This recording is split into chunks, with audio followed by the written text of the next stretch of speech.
Masih 90,1 FM 100% musik Indonesia. Hai listener, selamat pagi. Dan kita disahati udah ya. Dan hari ini seperti yang kita informasikan di awal, kita mau ngomongin tentang tema drug abuse dan juga versus drug misuse. Iya, itu jadi ada kita bilang ya, penggunaan obat sama penyalahgunaan obat. Betul. Untuk lebih tahu lanjutnya nih listeners, kita udah kedatangan ada narasumber kita, APT Maria Ulfa SSIMM. Halo, selamat pagi. Ya, Alhamdulillah. Iya, apa kabar? Alhamdulillah. Baik, hari ini kita mau ngebahas tentang penyalahgunaan dan juga pengguna-salahan obat. Ini kita mau tahu dulu nih, apa yang disebut dengan drug abuse dan juga drug misuse. Oke, terima kasih atas kesempatannya. Selamat pagi untuk semuanya. Perkenalkan, saya Apoteker Maria yang hari ini mencoba sharing. Saya lebih banyak sharing tentang informasi mengenai obat. Jadi kalau kita ngomong drug abuse atau drug misuse kayaknya tinggi banget ya. Kok sepertinya saya tidak familiar gitu. Iya. Tapi sebenarnya ini kejadian yang relate banget sama kayak sehari-harinya kita. Gimana sih menggunakan obat secara tepat? Kalau keywordnya kan seperti itu. Kalau kita ngomong drug abuse, drug abuser atau addiction, kita lebih ke arah penyalahgunaan. Artinya nih, saya sengaja dong pakai obat untuk tujuan tertentu. Nah, tapi hari ini saya akan lebih fokus terhadap drug misuse, artinya pengguna salahan.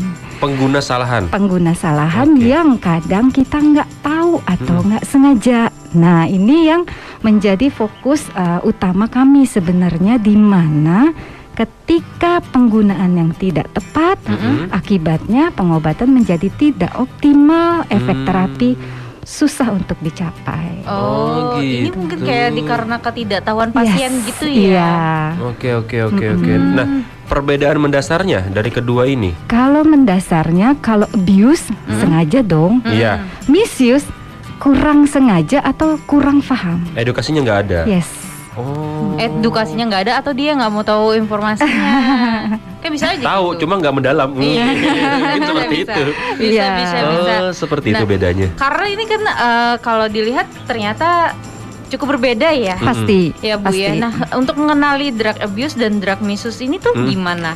Kalau abuse, kita lebih ke arah obat-obat yang memang rawan untuk disalahgunakan, seperti mungkin saya akan pakai bahasa yang lebih ringan seperti narkoba dan lain-lain. Tapi misuse, kadang penggunaan obat ini yang sehari-hari kita tidak paham atau tidak mendapatkan informasi secara tepat. Contoh nih, misalnya bagaimana sih saya harus minum obat paracetamol? Paracetamol kan obat yang umum banget nih, yang dijual di pasaran gitu ya. Saya minum paracetamol buat demam, sakit, nyeri. Tapi ketika sakit, nyeri, dan demam sudah tidak kita dapatkan atau kita alami lagi, apakah saya tetap perlu minum obat? Kan enggak. Enggak, bener. Kecuali saya meminum obat antibiotika yang memang harus diminum secara rutin dan aturan pakainya secara tepat. Pemakaian antibiotika, kita bisa mengatakan kalau antibiotika tidak selesai, otomatis terjadi resistensi atau kekebalan di dalam tubuh kita, sehingga next time kita minum antibiotik efeknya kurang gitu. Tapi kalau yang abuse kan nggak seperti itu. Mohon maaf, banyak nih penyalahgunaan yang untuk memakai obat A, saya pengen buat teler nih gitu. Saya pengen buat tidur nih gitu. Nah, bedanya di situ. Dan masyarakat terutama itu ada yang memakai obat untuk long time treatment atau pemakaian jangka panjang. Untuk seperti hipertensi dan diabetes mellitus, itu kan pengobatan adalah dengan cara mengontrol penyakitnya. Nah, tapi di masyarakat kadang minum obatnya kalau gejalanya muncul saja. Iya, benar. Ini kan menjadi kurang efektif. Akibatnya gula darahnya menjadi tidak stabil. Ditambah lifestyle yang kurang bagus. Nah, ini yang menjadi masalah nanti. Sehingga pengobatan menjadi tidak efektif dan kita tahu untuk diabetes dan hipertensi komplikasinya kemana-mana. Nah ini. Nanti kalau obatnya nggak jalan, dokter yang disalahin. Yes. Bener kok, aku nggak sebut-sebut. Iya. Ini nggak bagus nih obatnya. Bukan obatnya. Iya, bener, kitanya yang kitanya. harus tahu. Iya. Dan harus disiplin memakai obat. juga. Iya, bener-bener. Dan Seperti kadang-kadang kan kita itu. selalu salah berpikir ya, Iya, listeners ya. Nah, benar. makanya untuk bisa mendapatkan informasi dan edukasi seperti ini, siapa saja yang perlu, nanti kita akan bahas lebih lanjut ya, listeners ya. Betul. Masih di Sehati Sehat bareng iRadio. 90,1 FM 100% musik Indonesia. Rama Juple Dini Hajara masih di pagi-pagi, masih di Sehati bersama APT Maria Ulfa SSI MM. Kita masih ngomongin tentang penyalahgunaan obat dan juga pensalahan Pengguna salahan. Obat. Ya biasanya kan kita tuh ada tuh yang minum obat atau sesuatu tuh yang itu ternyata ada antibiotiknya ya, Bu ya. Iya. Yang kayak permen. Oh, ada. Ada. Apa mereknya? Saya yang tahu Iya yang kan? bolong di tengah. Iya. Kalau kita batuk-batuk Iya, Oh. kalau Atau nyeri rada- tenggorokan. nyeri Iya, tenggorokan, minumnya itu. Oh, troces itu. Dilarang sebut merek. Nanti dicariin sama para pendengarnya. Iya benar. Gak apa-apa sekali ngiklan. Itu kan ada antibiotiknya ya, dan Iya. kita selalu Oh. meminum loh. Aku juga sampai Iya. habis karena enak. Jadi cemilan dong. Iya benar. Nah kalau kayak gitu itu kan kita nggak tahu tuh kalau ternyata obat itu bisa obat atau suplemen sih sebenarnya? Bukan, itu mah obat. Obat. Karena dia kan sebenarnya ada lingkaran K di kemasannya. Artinya obat itu harusnya dibeli atau didapatkan dengan resep dokter. Oh gitu. Iya. Mahal lagi ya? Iya bener. Enak beneran kayak permen. Nah. Aku tuh bisa Itu. sejam malah 2 kali. Nah, tuh sejam 2 kali. Oh kan, benar Iya. kan? Iya, itu. Nah, benar-benar. Saya boleh nambahin Silakan, kan nih. silakan. Jadi kalau yang disebut misuse itu nih, menurut yang saya baca, salah banyaknya adalah minum obat dengan dosis yang tidak tepat. Artinya tadi harusnya diminum dalam 3 kali sehari, 24 jam bagi 3 kan harusnya per 8 jam dong. Nah kalau misalnya kita tidak tepat menggunakannya kan juga bisa disebut misuse dong. Iya. Nah, Habis obatnya enak sih. Iya. Manis. kemudian ada obat tadi yang seperti mbaknya sampaikan di waktu yang tidak sesuai. Artinya intervalnya belum habis. Masuk lagi dosis baru. Sejam Iya, 2 kali. Iya, Iya. kan belum selesai itu Belum di dalam selesai. tubuhnya. Oh, itu juga berbahaya ya? Nggak boleh karena kita ada yang disebut dengan underdose, juga ada yang disebut dengan overdose. Oh. Nah, ini yang harus dipahami di masyarakat. Kenapa obat itu ada aturan pakai?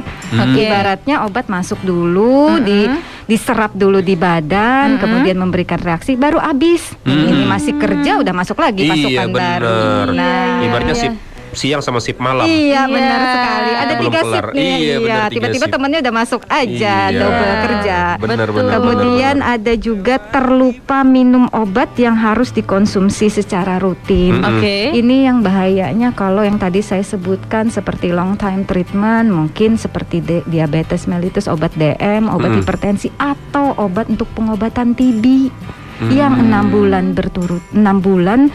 1-6 bulan, berapa kali sehari, ini tidak boleh terlupakan. Kalau kita gagal pengobatan, lupa, kembali ke dosis awal. Wah, mulai dari nol lagi. Yes. Nah, ini juga disebut dengan misuse. Oh gitu. Nah, jadi sebenarnya konsepnya luas sih sebenarnya misuse ini. Kemudian kalau kita berhenti minum obat belum waktunya, antibiotik kan suka seperti itu. Iya. Iya. 1-2 kali minum udah kelar aja, udah sembuh gitu. Iya, Padahal iya. belum Capek gitu kelar. minum obat. Iya. Harus dihabisin. Harus. Kemudian minum obat untuk manfaat yang tidak sesuai. Atau minum obat yang ini paling sering saya temukan di masyarakat. Apa tuh? Obatnya obat barian. Barian. Oh iya. Artinya nanti mbaknya sakit, masnya nanti, iya aku punya Oh. obat kemarin aku Iya. sembuh nih, coba minum ini. Obat tiba. Iya, gitu. Itu namanya bukan resep dokter, resep teman. Iya benar. Dia ada hibah. Artinya obatku bukan untukmu. Oh, iya, benar. Bahasanya kan gitu Iya, bahasa iya, anak iya, iya. sekarang. Artinya setiap orang diberikan obat atau membeli obat atau mendapatkan obat kan sesuai dengan kondisi tubuh, bukan sesuai dengan kondisi orang lain. Nanti Oke. ini sayang nih kalau orang Indonesia tuh penyayang. Iya, bujur. Sama Orang Banjar juga penyayang. penyayang sama pemalar beda dikit. Tipis mana? Tipis. Jarak diantaranya tipis ya. Iya, bener. Jadi nanti kalau nggak habis, pakai punyaku aja. Sayang, nukarnya larang. Kan gitu. Daripada terbuang. Benar. Yang paling parah itu ketika sirup kita ada, kalau di dunia farmasi kita mengenal yang disebut dengan beyond use date atau jangka waktu obat itu bisa digunakan. Ini sirup udah 2 tahun di kulkas masih dikasihkan temen. Mau nyembuhin apa mau sengaja? Kita buka puasa mungkin sekalian campur es. Kan nggak boleh atuh. Kan cuman kita punya rentang waktu, misalnya sirup seperti 6 bulan yang jangan dipakai lagi, udah dibuang aja. Oh gitu. Iya. Oke. Walaupun masih Kemasan tutup. oke. Kemasan oke. Bentuk sepertinya oke. Baunya juga oke. Disimpan dalam tempat sejuk. Iya, karena tadi penyayang. Iya. Tapi Pemalar. harusnya 6 bulan.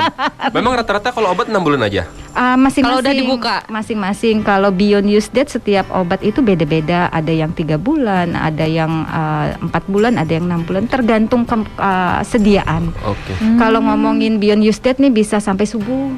Enggak saya bercanda. Panjang banget ya. Apa siap kita? Puasa dan Puasa sahur lagi di sini. Iya, benar. Enggak, maksudnya dengan sebenarnya beyond use date itu juga akan kalau dibahas itu sangat luas dan ini Iya. masyarakat banyak yang tidak tahu. Iya benar, edukasinya. Dan nyimpan obatnya nanti taruhnya paling favorit adalah di dalam kulkas. Betul. Di samping telur. Iya betul. Betul sekali, samping telur. Kalau ada jamu ya samping jamu. Iya, gitu. Iya. Ada terasi iya juga. Iya. Iwak Jadi- asin juga iya. Obatnya ketika diminum aromanya macam-macam. Bener. Iya, atau nanti dimasukin dalam freezer. Iya, Iya kan benar. kadang-kadang ada yang kayak gitu supaya awet katanya gitu. Jadi es batu. Iya. Berarti ini sebenarnya kita perlu informasi dan edukasi dong. Harus. Iya. Sebenarnya tugas apoteker dimanapun berpraktek, rumah sakit, puskes, apotik, klinik dan lain-lain, itu tugasnya educate. Apoteker itu sebagai edukator kepada masyarakat. Makanya pesan saya adalah masyarakat, yuk cari apotekernya kalau tanya tentang obat. Nanti agak kepo lah. Kalau orang Banjar apa? Bore ya. Borein dikit lah. Memang harus diborein. Iya bener. Dari bore kita jadi tahu bahwa ini benar dan salah. Iya. Kalau nggak bore kita dapat informasi dari mana?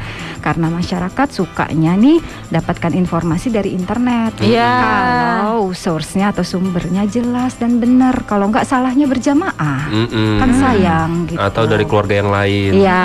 Ujarnya si Ujar. Anu tuh. Jadilah obat hibah. Iya, atau ujarnya si ini Iya, tuh bener. bagus loh. Resep Tuh. ujar jadi resep dokter. Resep ujar. Iya, itu yang paling sering kita temukan di masyarakat. Oh, oke. Saya pernah dengar juga katanya kalau obat mata nih, obat mata itu sekali pakai. Tuh kan setelah katanya dibuka. kan. Iya. Katanya kan. Ya gimana? Saya juga sekarang saya udah nggak sangat berapa bulan udah nggak pakai obat mata lagi. Oh. Dulu kan sering mata sensitif tuh. Mata jadi- kering. Mata kering. Ah. Kalau naik motor kadang-kadang suka Iya, kelilipan. Nah, benar, itu sering ditetesin mata. Katanya dikurang-kurangin. Terus juga kalau obat mata itu udah dibuka, udah nggak boleh lagi dipakai, bener. Kita ada yang punya namanya mini dose, ada yang bentuk botolan biasa. Kalau mini dose dia hanya untuk beberapa kali pakai, 1 atau 2 kali pakai buang. Jadi bentuknya kecil-kecil kayak ampul-ampul gitu. Iya. Bentuk plastik. Tapi ada yang botolan. Nah, botolan itu punya beyond use date-nya sendiri. Ada yang 3 sampai 4 bulan. Tapi dengan catatan penyimpanannya sesuai.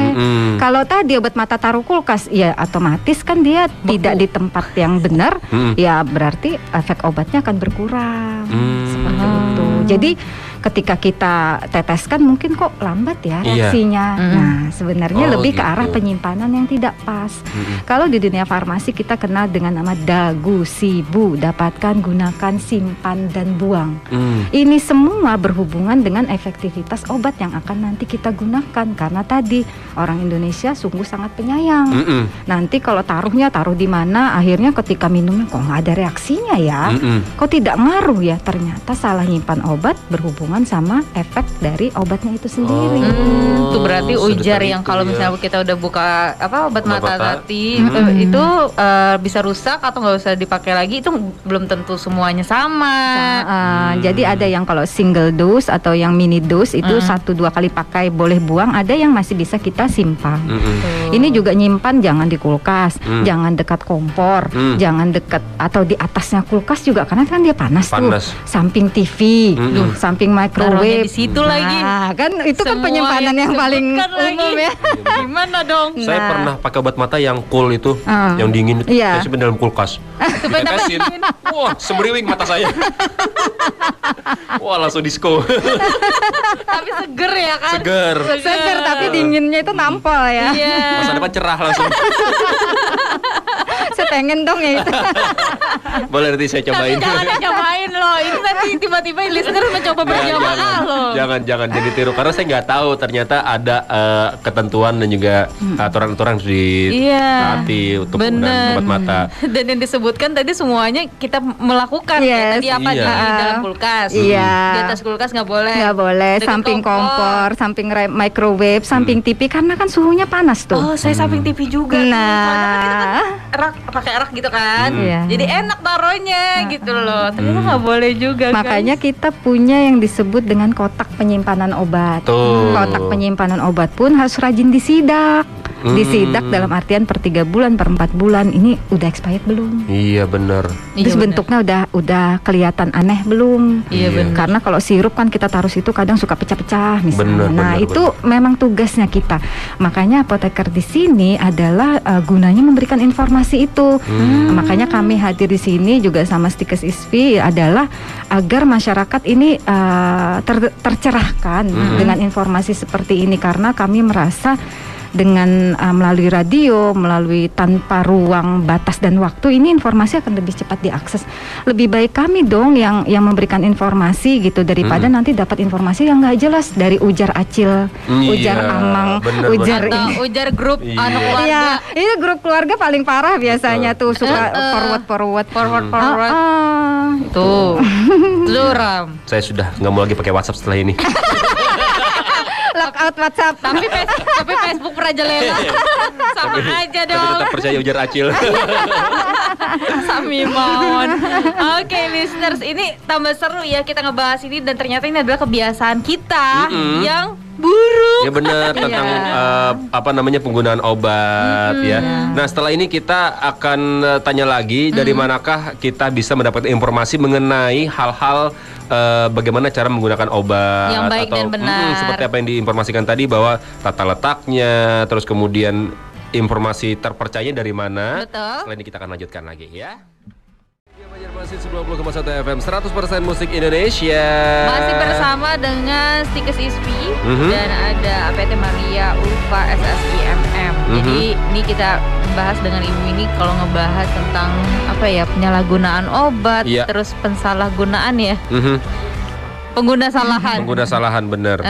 Itu yang harus kita, ternyata tidak semua manusia tahu dengan tata letak obat, terus kemudian cara penggunaan obat. Padahal udah kayak cara penggunaan obat itu kan udah tertera ya, Bu ya, di kemasan. Iya benar. Tapi kita tetap aja nggak bisa gitu. Kalau saya bilang obat itu sahabat dari kita lahir sampai nanti kita tua. Kenapa obat itu menjadi bagian yang tidak terpisahkan dari kehidupan kita sehari-hari? Kenapa kita harus kepo tentang obat yang kita konsumsi? Tidak hanya obat ya, suplemen, vitamin dan lain-lain. Ini kita memang wajib kepo karena ini akan berpengaruh terhadap badan kita, terhadap kesembuhan kita. Makanya kita harus tahu. Nah, konsepnya adalah sekarang kami pengen nih masyarakat yang kepo. Jadi nanti kita menjawab pertanyaan dari masyarakat seperti apa. Makanya apoteker hadirnya sebenarnya di situ untuk memberikan edukasi kepada masyarakat. Berarti kita tuh keponya ke apoteker. Yes. Kalau ke internet gimana nih? Internet kalau yang situs yang tepat silahkan sekali. Kementerian Kesehatan punya. Kemudian Stikes ISPI juga ada sosmednya. Itu memang dapatkanlah informasi dari sumber yang tepat. Jangan tadi dari Porwota, dari katanya si A, katanya si B. Ini kan sebentar-sebentar. Contoh aja, vaksin, katanya kalau divaksin nanti penyakitan misalnya. Broadcast teman. Nah, kan itu bahaya sekali. Makanya yang sering kita temukan itu adalah hoax kesehatan. Gitu tuh. Jadi kalau misalnya kita cari informasi benar-benar harus yang terpercaya ya. Nggak semua di internet benar. Bener, harus ada dari sumbernya. Benar sekali. Benar. Nah, terus kenapa ya? Tapi tetap aja nih ada orang yang masih tetap keliru dengan di mana mencari informasinya. Jadi misalnya nih Mas Rama ke apotek gitu. Siap. Ya. Kemudian ada tulisan di etiket 3 kali sehari, 3 kali 1. Udah langsung pulang aja. Belum sempat misalnya dijelaskan. Nah, pada saat di apotek itu coba tanya 3 kali sehari ini seperti apa, sebelum atau sesudah. Obatnya seperti apa? Ditelan apa dikunyah? Kan ada obat yang dikunyah. Kemudian minumnya pakai apa? Nih, saya pernah nih pernah suatu teh. Nah, pernah saya menulis waktu itu di sosial media, terus banyak yang tanya, "Bu, gimana sih minum obat dengan tepat?" Ya minumlah pakai air putih, karena air putih itu paling netral, air bening ya. Kalau putih kan putih gitu. Iya, susu. Netral obatnya langsung, nggak ada ininya. Nggak ada rasanya. Atau yang paling sering minum obat pakai teh. Nah, saya tuh gitu dulu tuh. Teh kan salah satu komponen di dalamnya adalah taninum. Taninum itu bisa dia mengikat beberapa komponen obat yang sehingga obat tidak bisa maksimal bekerja. Sedangkan di Indonesia apapun sakitnya teh pasti hangat. Iya gitu. Teh hangat, teh panas. Makanya minumlah pakai air bening saja paling aman. Tapi seperti obat tambah darah itu efektif sekali kalau diminum pakai jus jeruk. Nah, informasi baru. Ada pendampingnya. Obat penambah darah. Obat tambah darah FE yang mengandung sediaan FE. Itu biasanya lebih efektif dengan adanya jus jeruk yang banyak mengandung vitamin C. Oh gitu. Duh, saya nggak bisa minum jus jeruk lagi. Aduh. Bagus. Habis ini boleh ya? Boleh. Bisa. Tapi nunggu beduk. Oh. Jangan sekarang. Saya mau sekarang lagi. Jangan sekarang. Udah kebayang-bayang jeruknya. Jeruk segar pula ya kan. Pakai es gitu. Langsung gagal fokus. Ya. Ininya ada embun-embunnya di bulan. Gelasnya terpaluh guys. Oke, ini selanjutnya nih karena kita sudah di last minute banget. Bagaimana caranya kita sebagai masyarakat yang sudah tahu nih untuk bisa menyebarkan hal-hal baik ini kepada masyarakat umumnya, terutama pada keluarga ya, bahwa edukasi penggunaan obat seperti ini gitu loh. Apa yang menjadi pegangan kita nih? Ya, terima kasih. Mungkin last statementnya adalah yuk kita masyarakat berusaha untuk kepo terhadap obat atau pengobatan yang sedang kita alami, yang kita jalani. Bertanyalah kepada apoteker, karena apoteker memang expertnya di obat, makanya ada tagline tanya obat, tanya apoteker. Kemudian yang kedua, dapatkanlah informasi obat di sumber yang tepat. Bahkan sekarang apoteker juga sudah mulai melakukan edukasi melalui media digital. Ada yang membuat leaflet dalam bentuk e-leaflet, ada yang membuat video edukasi, mungkin di YouTube juga banyak apoteker yang bikin video edukasi. Kemudian yang ketiga, wajib tahu, wajib nanya dimanapun teman-teman mendapatkan obat itu, tanyalah kepada orang yang tepat seperti apoteker atau tenaga teknis kefarmasian di apotek. Tanya obatnya minumnya seperti apa, cara minumnya seperti apa. Jangan takut dibilang bore, jangan takut, memang kita harus bore. Kalau kita tidak bore, kita resikonya adalah pengobatan kita tidak sesuai sehingga efek terapi yang dihadapkan ini tidak tercapai. Itu gimana apoteknya pas lagi antri ya? Sekarang kan apoteker juga bisa di japri, Ah, bisa iya, di benar, benar, telepon, benar, bisa benar, di benar. DM. Iya, tuh. Oh iya benar-benar. Jadikan apoteker itu menjadi apoteker keluarga. Bener. Artinya paling gampang diakses, tanya, kepoin aja. Iya, iya. Jangan ragu untuk menghubungi para apoteker yang berpraktek dimanapun. Tuh. Oke. Nih, kalau kita mau dapat informasi dan ngobrol atau konsultasi lebih nyaman, kita bisa kemana aja nih? Ke sosial media mungkin dari ISPI Dari atau ISPI ada. Dari ISPI ada, kemudian dari saya juga ada. boleh kemana tuh? Instagram atau apa tuh? Kalau ISPI ada Instagramnya Stikes ISPI Banjarmasin. Kalau saya Instagramnya apoteker Maria Amandit, apoteker _Maria _Amandit. Oke. Silahkan tanya. Insya Allah kalau saya bisa jawab, saya jawab. Kalau saya nggak bisa jawab, saya tanya teman-teman saya baru saya jawab. Harus dari sumber terpercaya Harus. ya. Nanti Bener. saya salah jawab, edukasi salah, salahnya berjamaah. Iya, benar. Berdosa juga Dosa kita saya. Iya. Benar. Sekali lagi kita ucapkan terima kasih nih buat Ibu Maria Ulfa. Jadi kalau misalnya mau ngeliat tuh di Instagramnya Iya. Stikes ISPI juga udah ada. Boleh. Betul. Di Ibu Maria juga ada di Iya. search aja. Silahkan ya, pokoknya listeners kita sudah membahas panjang lebar mengenai penggunaan penyalahgunaan obat atau pensalahgunaan obat. Pengguna salah obat. Kesalahan obat. Salah mulu, pengguna salah obat. Jangan sampai Dimaklumi keliru. puasa. Iya iya. Iya. Harus. Kurang minum. Ah, itu dia. Iya kan? Apalagi yang Jus jeruk tadi. yang lagi keringetan. Iya. Atau pentol dan roiko tadi. Royko dibentolin. Harus dikurangi. Oh iya benar. Ntar takang. benar.